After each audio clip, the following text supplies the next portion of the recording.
What's up, y'all? Welcome to What the Freak, the most underrated podcast on the internet.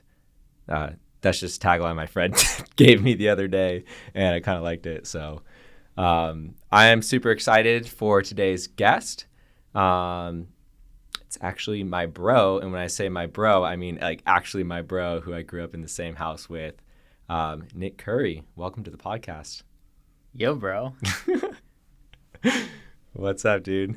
Yeah, it's great having you on here. For those that don't know you, maybe just give a brief synopsis of who you are, what you do, what you're into, that kind of thing.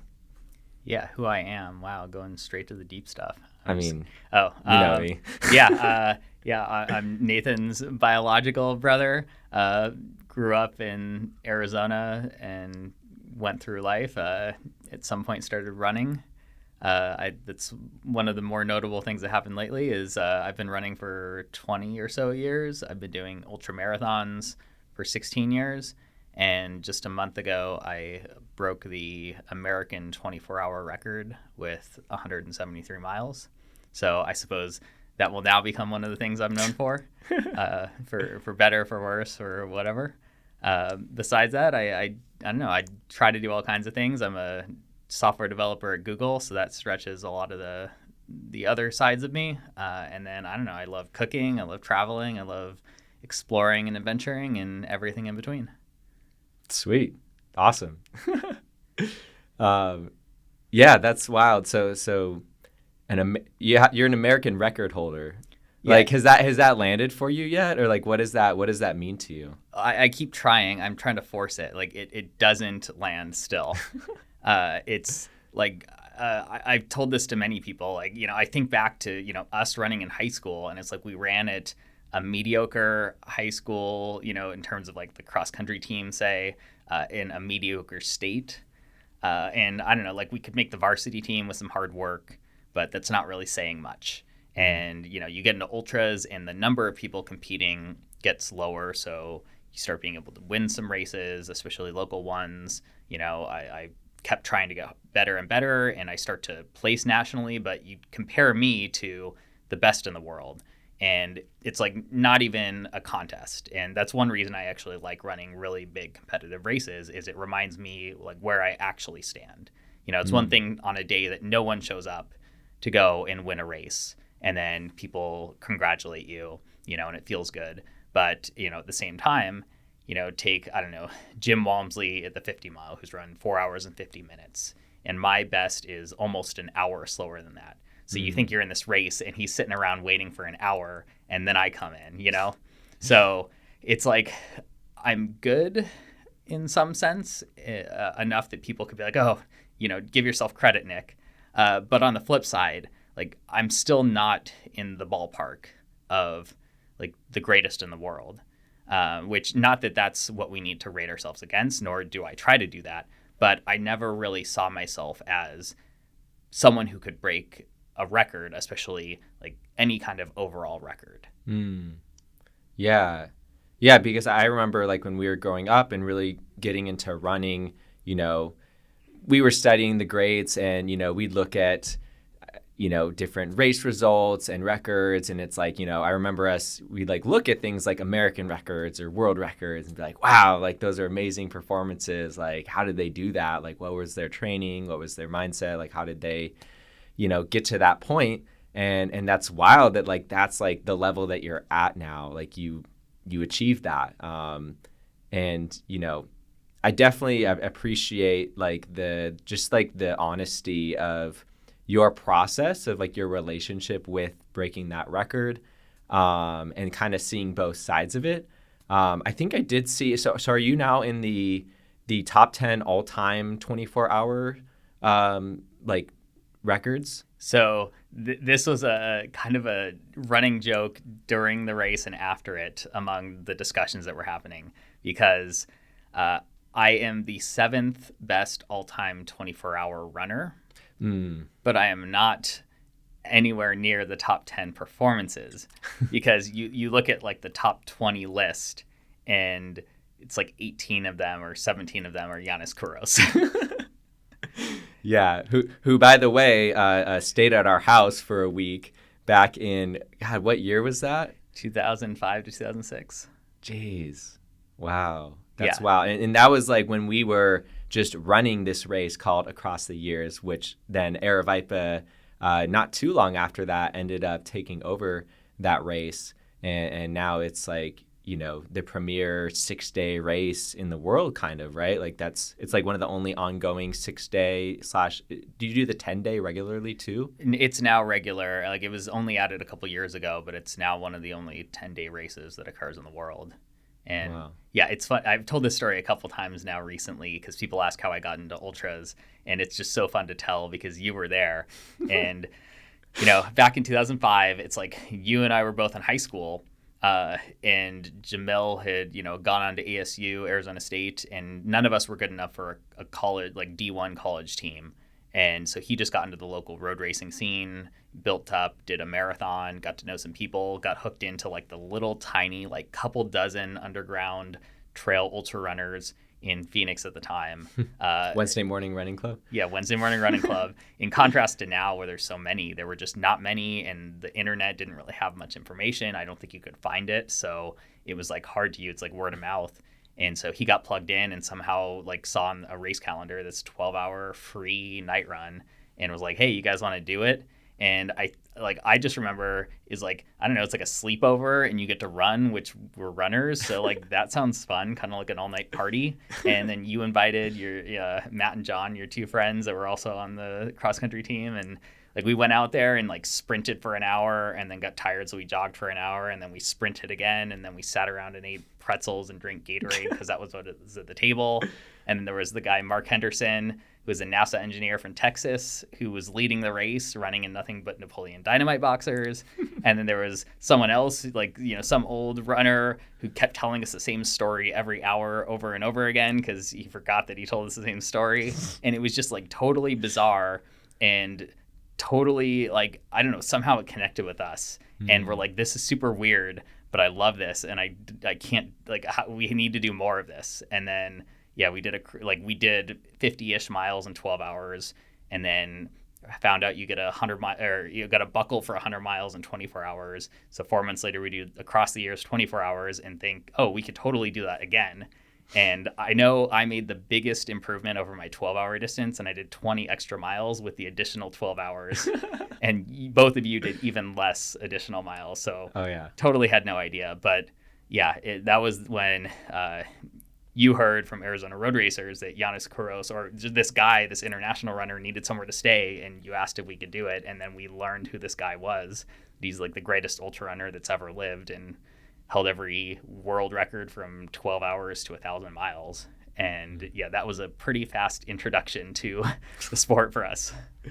Yeah, nothing like having the best in the world just like hang out at your house with your family for a week and have your mom cook him Lebanese food and just like have him just like walking down the block trying to recover from his extraordinary effort that he put in the race. I'm curious to hear a little more. So there's a couple of topics I really want to touch on the run, and then maybe we can go somewhere else after that. But two topics that I find interesting. One of them is I was actually curious, and I went to letsrun.com to try and see if there was anything posted about it. The only thing I could find was one message board thread with like 8 messages on it. And basically the person, whoever started it, was like, this is ridiculous that this has no coverage. Like, it's nuts. Like, look at what this dude just did. He literally just set an American record in the 24-hour race, which, ultra running has more and more notoriety. I mean, obviously not as much on that site. But he's like, this was a phenomenal performance, and there's literally nothing out here. People don't understand like what it takes to do a performance like this.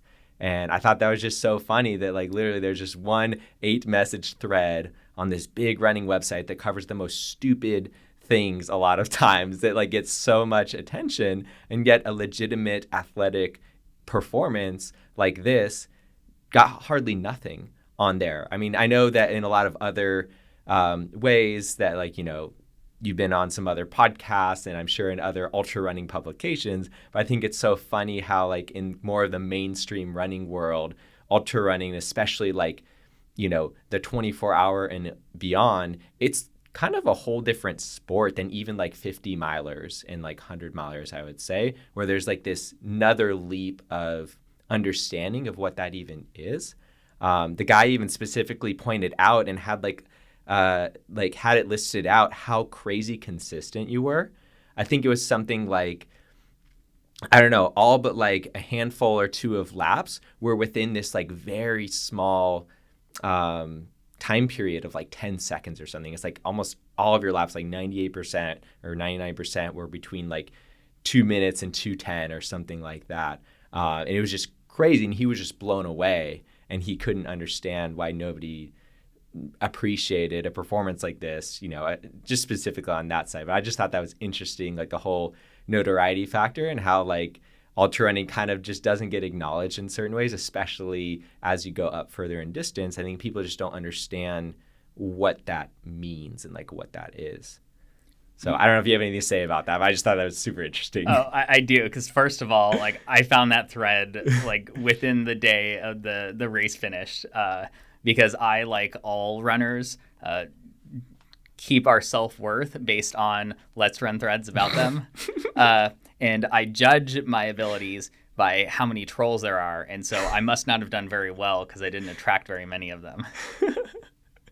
Yes. But also to your point, like 24-hour running isn't very big. And like, should it be? Maybe.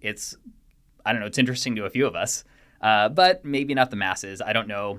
Like, it's hard to spectate. Hopefully, I mean, like Aravaipa is trying to change that with the live commentating and live streams and trying to make it interesting. Like, I'm hopefully trying to make it interesting by actually performing in ways that make it exciting as much as it can be. But I do think it's hard to spectate a race that's 24 hours. Mm-hmm. And like you watch at the beginning and everyone's on great pace. And then like most people aren't going to sit around for 24 hours, even taking out how short our attention span seems to be these days, like even compared to a sports event of a couple hours, like you're going to go to bed and you're going to wake up and lose half of the action because you don't know when it's going to be in that 24 hour. And even if there is action, it's more in the aggregate looking back that it was interesting. It's interesting to say, 99% of my laps were between this range.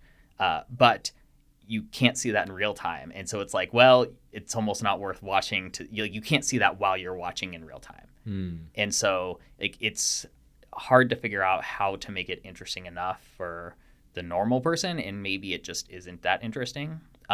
Even if it's interesting to people who are into it and get excited about it. And like, you see it unfolding and like, you don't know what's going to happen. And so you do like you almost have to learn a different method of spectating to watch this and make it exciting. And then, like, even here, like, the end of the race, I think there were 5 people left out of 15 or 25 that were really moving. And this is an elite, world-class field. And the end, occasionally there's something exciting. Last year, I got in a race with Ryan Montgomery, and we were sprinting against each other at the end. And that was exciting. But the exciting thing this time, I guess, was I going to set the record? I mean, it was almost a foregone conclusion for spectators, even if it wasn't for me out there. But there's still not that much excitement. I think one of the only places it does really get exciting, especially at the end, is the World Championships, where you have that many people competing. And not only are they going for individual performances, they're like on teams. And a lot of times at the end, first, second, third are only a small couple miles from each other. And so you see the teammates working together almost like you would a cross-country team trying to get places at the end of a race. And so that's another place where, like, if it was more popular and you can get bigger groups out there, you could bring in more dynamics like that. But to that point, there's just not that much. And most of the races are a solo person going after a mark and no one near them.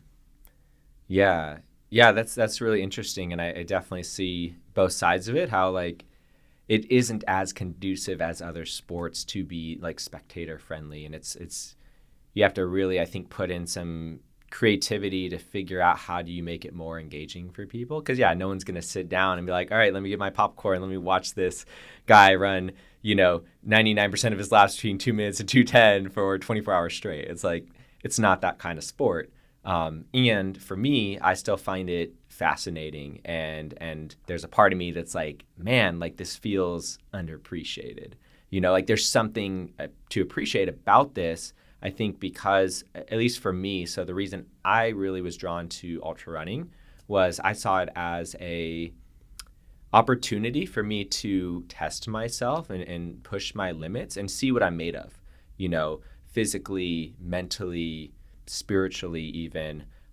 It was an opportunity that doesn't exist in just daily life to really test one's limits and see how far you can really go.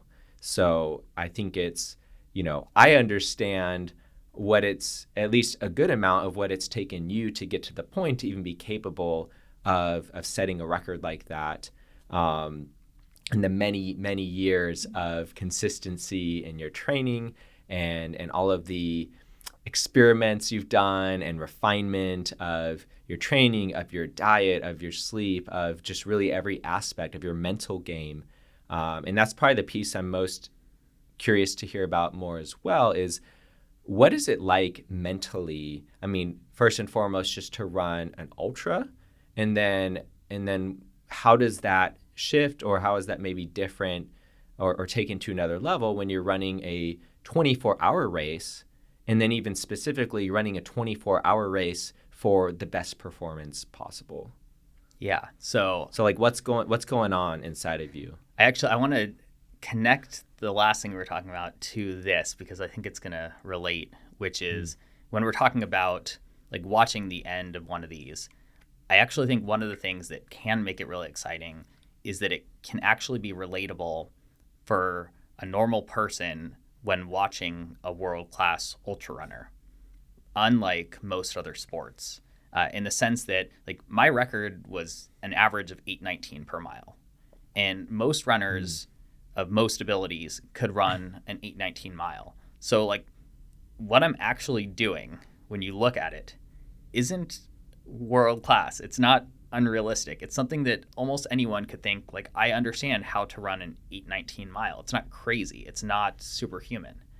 But then watching at the end and you say, he's been running for 23 and a half hours and he's still doing an 8:19 mile. It's like simultaneously something you can totally understand and something you have no way of understanding.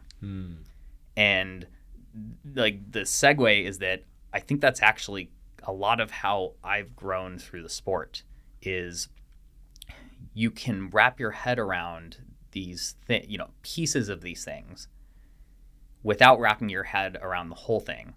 And it somehow makes it seem a little more possible and a little more real and not completely beyond yourself. Like it might feel mostly beyond yourself, but you at least have something to anchor on and something to connect with as you go. Yeah. It's another piece that I'm just connecting right now, and what you were talking about earlier about it being kind of this, no one's going to sit and watch this for 24 hours straight. You don't have as much of that like crowd energy when you're doing it. And I found that like a lot of the ultra runners I've met, ultra runners in general, but even more specifically those who do these longer 1, 2, 3 day races, they have just like almost like no ego about them. Because you're not out there doing it for anyone else. Like you can't, like it doesn't even compute to be doing that, where maybe other sports it's a lot easier to be like, oh, I'm gonna go out there to perform or to look good, or or just like there's I'm doing it because I'm getting all this energy from the crowd and there's this immediate feedback. Where when you're out there for 24 hours straight doing an 8:19 mile over and over and over again for however many laps that is, hundreds of laps, it's really just you and you out there. Even if you are competing against others, like you have to have a certain level of just like humility and like you have to be doing it for some kind of like deeper reasons for yourself. So with that, I'm curious, like what drives you, like what motivates you, or like what gives you the inspiration or energy to like continue to train for these types of events and to go out there and compete? And like what is your relationship with like your own desire to continue to get better at this kind of event? Yeah. Like early on, like I'd have to push it back to the same thing that got me into running in general, which is like, I don't know, you want to be on a high school team, and like you get out there and your coach yells at you, and like you want to run faster because like you want to run faster, you want to see how fast a time you can go, and also you want to support your team, but it's like mostly competition driven. And like I can remember in high school, I didn't really enjoy running. Like there were parts that were enjoyable, but the overarching process of it, like the training every day, often didn't feel good. The racing definitely didn't feel good, except maybe when you finished and, you know, set a personal best. But there was a lot of pain involved, and I just, you know, wasn't fit enough or something to get past all that, such that like it was a lot of work and like not a lot of pleasure.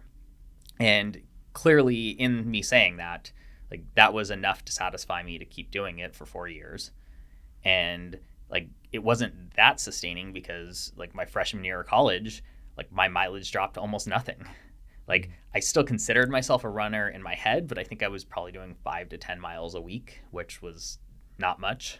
It's like 2 runs a week maybe.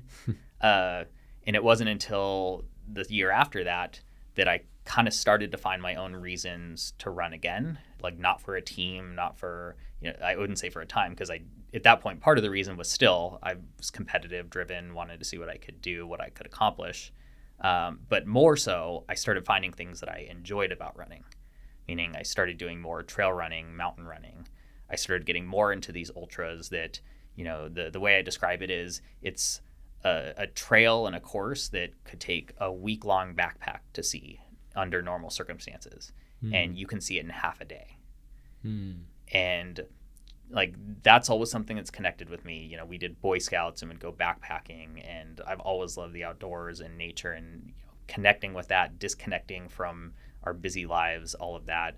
And so once I combined running with that, that was the first time I think I found something that like I'm like, I want to do this, like all of this. I want to do all of this all of the time.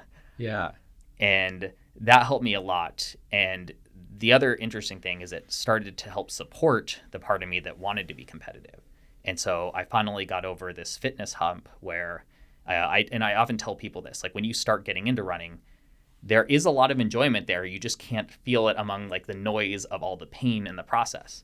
And there's some threshold that can take months or longer, depending on the person, to get past. But all of a sudden, one day you wake up and realize like all the pain part has gone, and the only part that's left is like that joy, that runner's high, that enjoyment. And I think that was the first time I really had found that. And that was the key that was the start of like, I think my real running career, where I wanted to run more because I was excited legitimately about it, not just making myself do it because of some external goal that I'd created for myself. Yeah. So from there, I did find like I started having what looked like the start of competitive times. You know, I think I ran a 50K that was pretty quick. I started doing these 50-mile runs from like my house or dorm room in Tempe to my parents' house and back, because I figured out that was a 50-mile route and I could get water and food at halfway. And I remember I did 50 miles in like 7:07 just by myself, which is a reasonable time for a 50 mile. And so I started to see those signs. You know, I started to have better performances at trail races. I ended up running a pretty fast 100-mile time, and then went and tackled the 24-hour. And like, I know at some point I'd heard about the 24-hour like national team that went to this World 24-hour, and it was one of those things kind of coming back to the point that like when you actually look at the minutes per mile average, it seems possible on paper. Because I know the first time I tried to make it was in 2008, and I looked at it and it's like, oh, to make this team, you have to run like 140 some miles, which is about 10 minutes per mile. And that was still my like young and naive and foolish years. I'm like, oh, I can totally do that. And I dropped at 50 miles that year. Like not even like I was like a third into the race and I dropped out. So clearly I wasn't at that level, but in my head, it seemed not impossible for lack of experience at the time. But then what it did was what I've often done from then until now, which is it brought me back to reality. And I looked at it and I said, well, clearly I was not as prepared as I thought. And I worked hard and came back 2 years later, ran 136 miles, and through a combination of luck and otherwise, qualified for the U.S. team that year. I ran at the national championship, and they used to take the top 3 would automatically get on the team, and I was the 3rd place because only 2 people ran further than me, and so 136 got me on the team, and then they canceled the Worlds, which also has happened multiple times to me. Yeah. But again, it's like then I was forever then in my own head capable of making the U.S. team, and it only got harder after that. But from that point on, it's like, well, I have some level of competence that I can go after, and like it excites me. It sounds like cool, I guess. As much as a lot of it's driven by there's just not that many people running these super long races, so it's not competitive in the traditional sense. It's more competitive in that it's hard to even put up any long distance at 24 hours, more so than you having to beat other people or not. Yeah. And would you say that to do well in the 24-hour, let's just say in general, I'm sure there's some exceptions, but in order to actually do well consistently at that kind of event, you kind of need to have like more of a running background under your belt and maybe like work your way up to that. Is that generally what you see, or do people kind of just jump in there and do well just because they ran like, let's say, faster times in shorter races? It depends a bit. You're going to need some kind of background or gain some kind of background. Like actually some of the best ultra runners are sometimes people that don't get into running until later in their lives. I actually think like age and experience for a number of reasons tends to be advantageous. It's not a rule, but it's a pattern. Aren't the records in ultra running typically like higher age bracket, usually like even like into the 40s? Yeah, like they skew older, and when all like shorter distances you can't run like world class times anymore, ultra runners can still. So like you can usually run a few anomalous cases. Early 20s have run world class times. Physically, you're just as capable then. But you seem to fade less hard. So like world class marathoners really kind of, it's not past like 38 or 39, then you're definitely downhill and not capable of those times. And so far that hasn't shown to be the case for ultras, where you can be well into your 40s and still run just as good a time as someone in their 30s. Yeah. So where do you kind of see things headed from here for you? Is like the 24-hour something you want to continue focusing on and getting better at? Like what are your aspirations, or do you even know, or are you still kind of figuring out, wow, this thing just happened, and like what's next? Oh, my aspirations are done. That's not true. But something that I've articulated since a month ago is that I just accomplished a goal that I never had. So like I never need another goal again in my whole life. Like if you were to ask someone to set like their lifetime goal, like I just did something way beyond it, blew out any lifetime goal I could have imagined. And so like where do I go from there? Like I mean, one option is you jump on the hedonic treadmill where like nothing's ever good enough and you just always set a higher goal.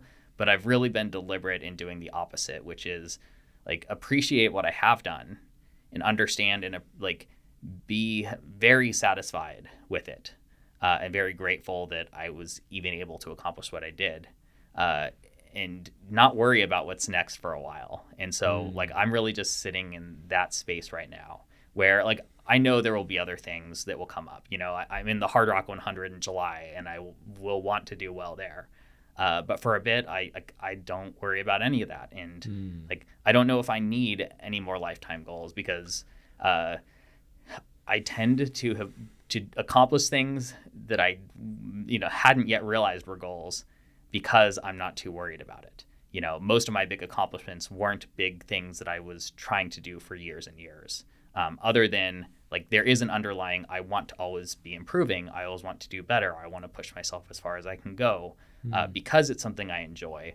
but it's not usually anchored to specific things that may or may not occur. It's more directional, and that also lets it shift more. Like maybe I won't care about something forever, and so I don't need to get too stuck on it.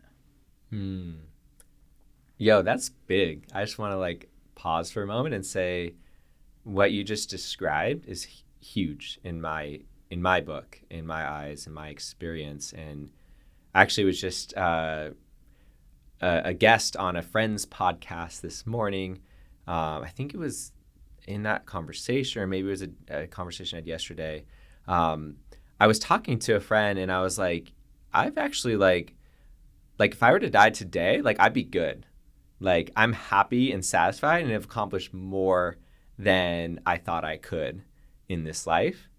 And that's a really good place to be, where, you know, definitely I have like a direction I'm headed, and I have a lot of things that I'm creating right now, but I don't want to get caught in, I think you call it the hedonic trap of like it never being enough. And I just see so much of that happen in all areas of life with a lot of people, where they're just going towards like what goal, towards what ends, towards what like, oh, once I get here, then I'll be happy or satisfied. And that's just like a never ending thing, right? Where you're satisfied for a moment, even if you win the Super Bowl, it's like you're satisfied for a moment. But if that's all that you're living for is just to achieve that thing, then what? Like your whole identity is built around this accomplishment. And then once you achieve it, who are you? And like, what do you do? And I don't know, I really appreciate the perspective you have of wanting to just like be deeply satisfied with what you accomplished and just be okay with that. Like you're still open to growing and improving and achieving more things, but I just really want to emphasize like how much, I don't know, to me that's just like a very mature approach to life of being able to be just more and more fully satisfied in the moment. Yeah. And one of the other big things too is keeping in mind like the cost of that kind of pursuit. You know, like single-minded focus can be enviable, but a lot of times you don't understand all the stuff that happened behind it. And it's not to say that it's a bad thing. I actually think it's a good thing, but knowing its place in the whole of your life, for me, is just as important. You know, like all the greats, like what relationships did they burn along the way? What other opportunities were they never able to pursue? At what cost did it come to focus that much time, energy, and everything else along the way? And I know for me, it's been a multi-year pursuit to get to the level that let me accomplish this.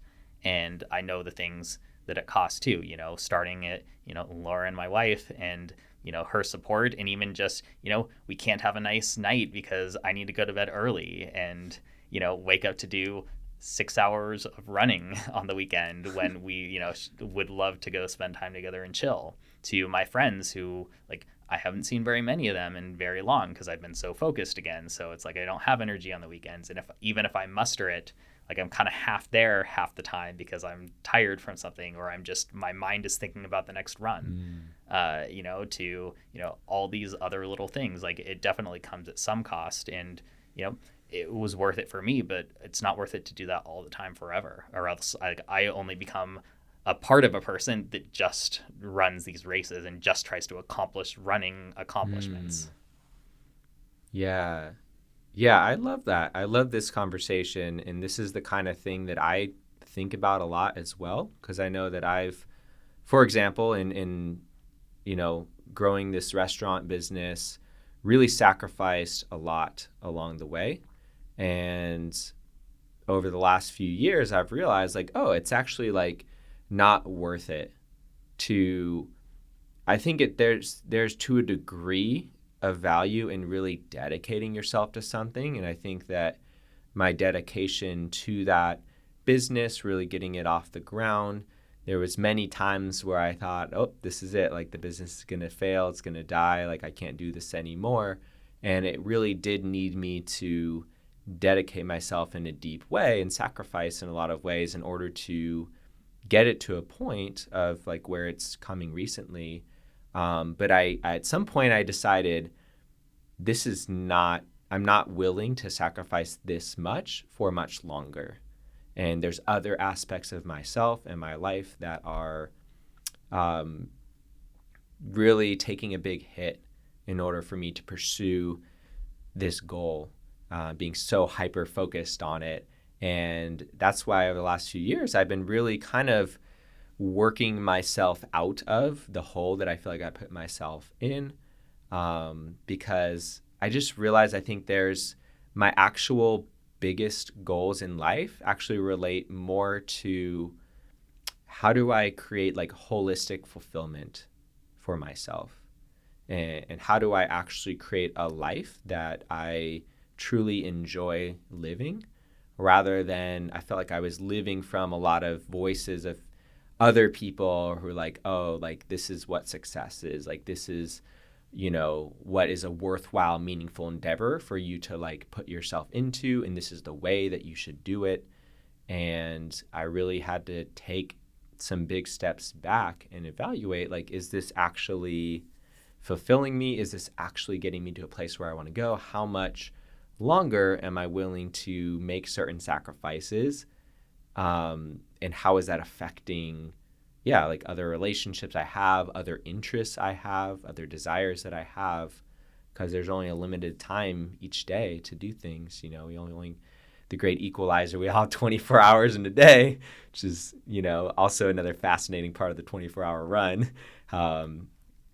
So I just really appreciate that you have like such an awareness around that. And also it's really refreshing to hear you be like, I don't know what's next, and I'm not in a huge rush to figure it out. I just feel like we live in such a hyper masculine world and so heavy on this like kind of strange to me now work culture where we work ourselves into the ground. And for what ends? Is this actually getting us to where we want to go? And is our over time, over the years, is this actually improving the lifestyle that we're experiencing? Is it improving our human experience, or is it not? And sometimes I like to look at things like very binary like that, of like, is my life experience improving over time, or is it not? And if it's not, then maybe where I'm putting my focus and my attention on my endeavors is misplaced in some way, or isn't totally, actually fulfilling and meaningful to me. Because at the end of the day, right, like running a record, it's still at the end of the day just a number. If you want to look at it from one perspective, right, it's just a number, like, and there's a lot of meaning that can be behind that as well. And there's so much that came into it. But at the end of the day, also, it's like, okay, that's a number. And that makes me really think about, and I'm curious to hear more of your experience of like, okay, in the pursuit of reaching that number, like you're saying, what did you sacrifice along the way? And did you enjoy the journey? Do you actually enjoy the journey? And I feel like your answer is yes. Like, I feel like your answer is it was worth it. I would love to hear for you, but I feel like for a lot of people, their answer is no, it's not worth it, or is only so much worth it in the sacrifices that people make in order to try and achieve certain goals. Yeah, and I think actually my answer is going to be much more interesting than that, hopefully. Okay, cool. I don't want to put words in your mouth. Yeah, tell me how it is. Because the short answer is like, yes, it was worth it for me. But the long answer is like that enjoying it along the way is the thing that made it happen, and that it wouldn't have happened had I done it in a different way that I didn't enjoy as much as I did. And like, you could throw around like a high level, like you've got to love what you do or else you're not going to do it. But I mean this on a more specific level that I didn't actually fully understand until after I had finished the race and could reflect on everything that had happened in the last year. And like a year ago, like the sort of how I decided like I'm going to give this a go, because it was just, I did Desert Solstice a year before and had this monumental blow up and was theoretically on pace for 167 miles, 19 hours in, and then just totally bombed out, like stopped running for almost an hour straight. and then ran the same distance that was my PR from before, so it was 155. So like maybe was on pace for 12 miles more, but most likely not, because I just like 5 hours to go is like, that is the critical 5 hours. Like the first 19 almost doesn't matter in a sense. That's like hitting the marathon wall, but in the 24-hour. Yeah, like you can't hold on for 5 hours if things go wrong. So like that's the only part that matters. Everyone else could delude themselves up to that point or something. But it still got it stuck on my head. Like, well, what if I could run 167? And what if I fixed all the things that caused me to blow up the last 5 hours? And then what if I trained harder and got up to 170? And then suddenly like 170, like you're right next to this 172.5, which is the record. And then like it was like that was the start of the thought process, which is like, is this completely insane? Like, do I have any business with this? And like I'm more analytical than almost anyone in terms of analyzing and understanding 24-hour performances. And every time I looked, it was like, no, this is like, that's almost ridiculous, Nick. Like you do not have what it takes. And I still think I was completely accurate. You know, I was looking a year ago that I was way off. I thought I was probably at 164 in terms of ability. And that itself would be a huge jump over anything I'd ever done. And like the jump from 155 in 2018 to maybe 164 fitness 2 years later, you know, that's 9 miles in 2 years improvement. And now I'm looking at making the same improvement in another year, except you should expect diminishing returns, especially for someone that's 15 years into their career. You know, if I was early in my career, maybe I still have a lot of big jumps, but it's like I'd already optimized year after year, especially since 2017. Every year I've been optimizing more and more. Like I have no low-hanging fruit left, so to speak. And so looking at this, even though I'm like, I can't stop thinking about this, I also was completely realistic. And I think like I've heard that this is one of like the key things in like good leaders or like good visionaries is like in the long term, you're optimistic. Like you see where you want to be and like nothing wavers you from knowing that you're going to get there. But in the short term, you're completely realistic, that you don't kid yourself in the slightest about how difficult it is to get from where you're at today to that place you want to get to. And I think that categorizes how I ended up getting there was like basically every day for a year. Every time I was looking at it, thinking about it, doing things day in, day out, I'm like, I'm not doing enough. And I'd have to keep finding more ways to do more things. And so in the process, like it was a lot of hard, tough work. It's like looking at all these different dynamics, everything from like the physical, like my quads blew up. They can't handle 24 hours. How can I get them stronger? How, like you can't run 24 hours regularly to simulate and see if it's working. How can I do the right things to train it and have confidence without really having confidence? What are the other muscles that once my quads don't blow up, something else will? It turns out my hamstrings would have. But I was able to figure that out and work on it. And then I kept doing that. And then, you know, I jumped into like the mental psychological side. I met with a sports psychologist. I just started reading all kinds of books. And then I started experimenting with races. I'd like contrive situations, whether accidentally or on purpose, to try to tease out those different situations that I knew would happen later in 24-hour races. And I would run into the emotional states and the like physical duress that I expected to be in. And I knew what it felt like. So once I got there, I could see if what I was doing was working. But I had to employ a lot of tactics. And originally, I thought it was going to be getting tougher. You know, I thought my problem was, because this is like, admittedly, I am like the worst when it comes to what I call the pain cave, or what most people would call the pain cave. Like when you get in that real tough spot and everything hurts and you just want to stop, I kind of just stop. Which, like, I don't know, like it feels weird to say that as someone who can accomplish these things, but like I've watched world-class athletes and their leg could be broken and they would still be hammering with like a limp leg or something, you know, versus me, like once I get into a bad state, like whether it's physical or just mental, like it could just be like a dark place. I tend to start giving up. And that was one of the things I had to work through. But like everything I read, and then the more I played with it, the answer wasn't to get better at existing in that spot. It was find ways to get myself back to a good place, or just always stay in a good place. Which, like on the surface, I would actually think like that's a recipe for failure. Like how could you possibly do that? Especially like 24 hours, something is going to go wrong. There's like, I would be the first to say that's impossible. But the more that I read, the more that that's how I approached it. And so this is where the interesting stuff starts happening. Is I talked before about how like the competitive side of me didn't care about the joy of running, but cared about accomplishments. And then this other side that like let me sustain running was like the enjoyment of it and being out there and loving it and, you know, wanting to do more and more. What I've realized is I was converging those two, especially in like it's been happening over time, but this last year it's been more and more because I do love to run races and I love to push myself and see what I can do. But this year, most of my races, barring a couple where like I pushed myself into the hole kind of on purpose, like I just loved every minute out there. And I've been doing all this stuff with like negative splitting so that I can finish the race faster than ever before. And that does a bunch of really interesting things for me. Between it makes it way easier to stay in a positive place the whole time because I'm not wearing myself out and I'm having a bunch left at the end and I get to go faster and faster at the end. Like it feels really good.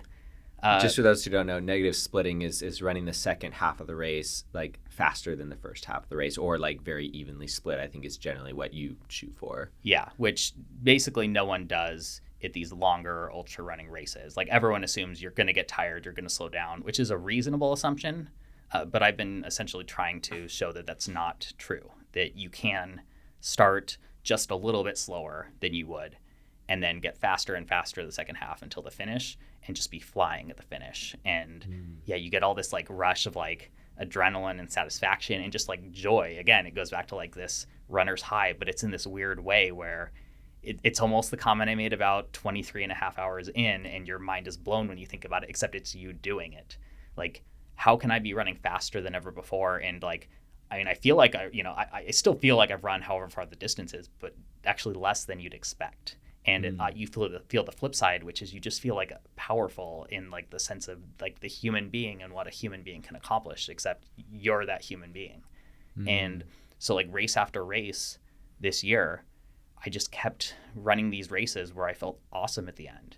You know, I ran 100 miles in 13 hours and 20 minutes as like an 8-minute pace in June. And I was closing the last couple miles at like 6 minutes and the last mile or two was sub 6. Wow. Like just sprinting basically relative to that distance. And so I was building what turns out to be essentially muscle memory for feeling like giddiness at the end of an ultra. Like it's like a kid in a candy store. You're like, your eyes just like light up and you like can't contain how much joy you feel.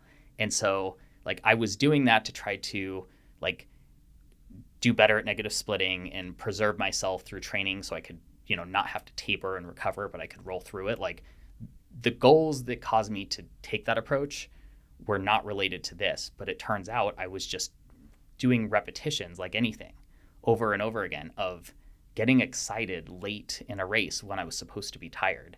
And everyone else doing that, they get muscle memory of expecting to feel like garbage. And so at the 24 hours, like I assumed the last 8 hours would, like that would be where I had to pull out all the stops and be ready to suffer and have, you know, music with pumping hard rock and all this stuff. And I didn't touch most of the stuff that I'd prepared for the last 8 hours because I felt the smoothest and best the last 8 hours. Like, even though underlying it is like, I could blow up at any time. The 24 hours is a crazy race. Like it takes people down very quickly. Like anything could go wrong. I had to trust that it wasn't going to. And then beyond that, like all the other thing I kept thinking is like, I have multiple gears more than what I'm using here. You know, I was running 8-minute pace for a lot of the laps. Like those were my fastest laps were the last 8 hours. And then at the very end, I ran like 6-minute pace once I was getting the record until the finish because I had saved it up because I didn't want to jump the gun and get cocky and say, oh, I'm feeling good, I can go for it. And then I fall off an hour to go or I fall off 20 minutes to go because the buffer was so short. I only got the record with 3 minutes left on the clock. Wow. And so I didn't want to take for granted that anything could go wrong. But at the same time, like I felt like hours out, I could have started a speed up. And what I realized is I had like completely created like no alternative reality than late in races, I feel good. I feel smooth. I feel excited. And Hmm. like all of those emotions stirred up all the same, even in a race much farther than what I'd practiced at. And like I think that was one of the biggest actual keys to my success, is how much I'd reinforced like that positive thing. And clearly there's a bunch of other stuff that goes into that. It doesn't, that's like not the only piece. It's not, it's one of Sure. many, but I think that was one of the key ones. And coming back to what you were talking about in life, I think it's the same thing. Is you can't expect, like, you set this big goal at the end of some time period and you work hard to get there, but you're miserable getting there. And then once you get there, you're going to be magically satisfied and succeed at it. Like, what's more likely to make you overall a better person is figuring out how to enjoy the work along the way. And yeah, you shouldn't necessarily like enjoy every piece, every moment. Like, I think a lot of what gives us like richness in life is that things are hard and you have to work at things, and there's some piece of suffering in a lot of things, but it can't be like all suffering, or it can't be that the best parts are the worst parts, if you know what I mean. Like, you want things along the way to be enjoyable, and if they're not, you should be trying to find ways to make them enjoyable, because it'll not just like make it easier along the way and make the whole journey worthwhile, but it'll probably actually help you getting to a better place with whatever your end goal is. Wow. Yeah, that's powerful. My experience of ultra running is that it's kind of like it takes life and it just like shrinks it down into this experience that's just like concentrated. And so I really love just how you described all of that. I find it extremely fascinating that your approach is so, there's something that's fundamentally different about the approach that I hear you describe. And maybe I haven't done as much research and am not as in tune with other ultra runners and what they're doing today, but the approach that you describe does seem fundamentally different than how a lot of just athletes in general view their sport, or just even how a lot of ultra runners that I've heard of view their sport.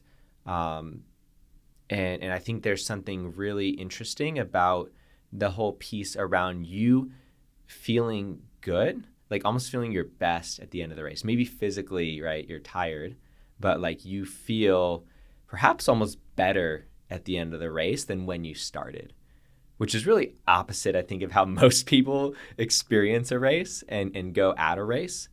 Honestly, I'm relating in this moment to Freak Bros and how one of my key KPIs in that business is, are my staff feeling better at the end of their shift than when they came in? Maybe physically they're a little more tired, right? Maybe they really, put in some work making some pizzas, but are they feeling better by the time they leave? And do they actually have more energy overall to go and do whatever they're about to go do next? And I just see some kind of parallel there where it's a different mindset than how I see a lot of restaurants run, or the experience that I've even had working, let's say, for example, at Chipotle, or just how a lot of work is viewed, where work is typically this thing that drains us, and that we feel like by the end, we're just like, a lot of people can't wait to be done with it and just like get on to the next thing, which they maybe just don't even have as much energy to do. So I just find it really interesting that you've kind of taken that type of concept and applied it to running a 24-hour race, which is not something I think most people would typically think is like, oh, I'm gonna go out here to enjoy running for 24 hours straight at a competitive pace that is pushing my body to its limit.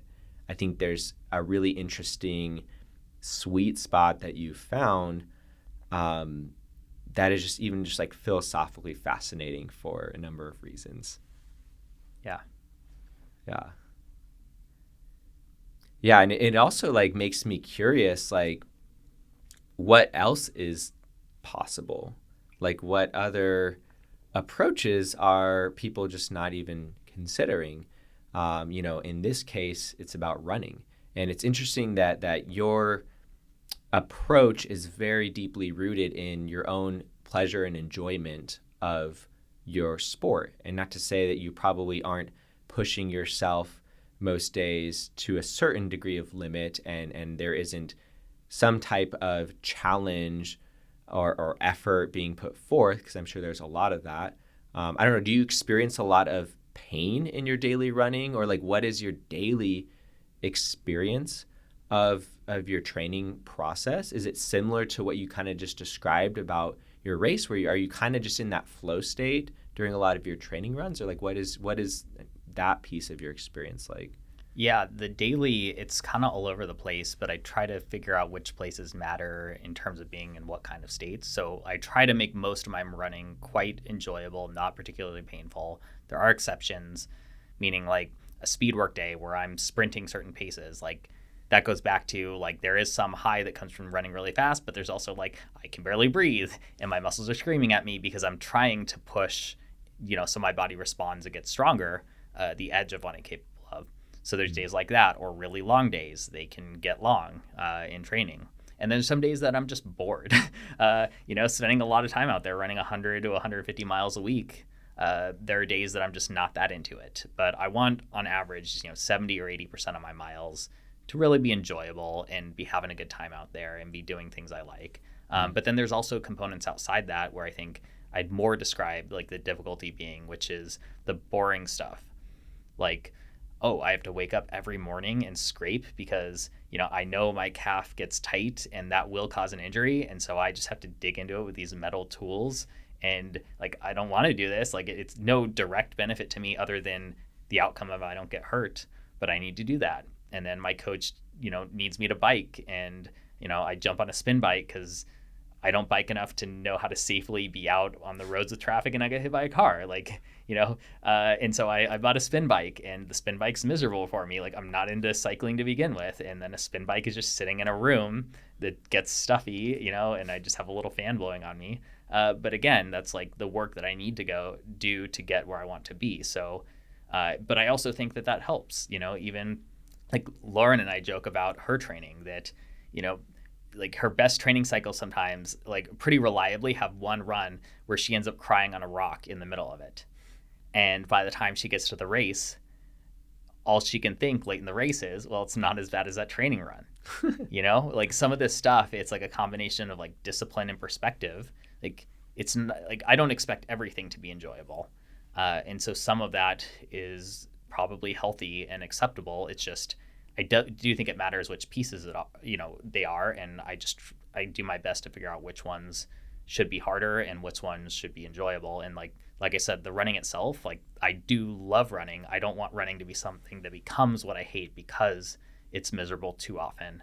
I'd rather that be the thing that I keep enjoying and want to keep looking forward to, and then I can do the rest of the stuff that doesn't need to be so rosy. Yeah.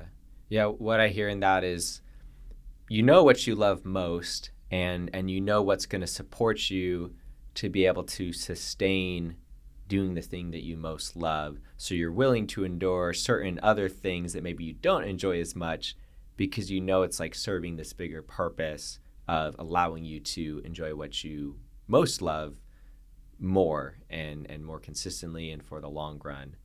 I think that's also a beautiful analogy for life where maybe it's like a lot of people just aren't actually doing what they most enjoy in general.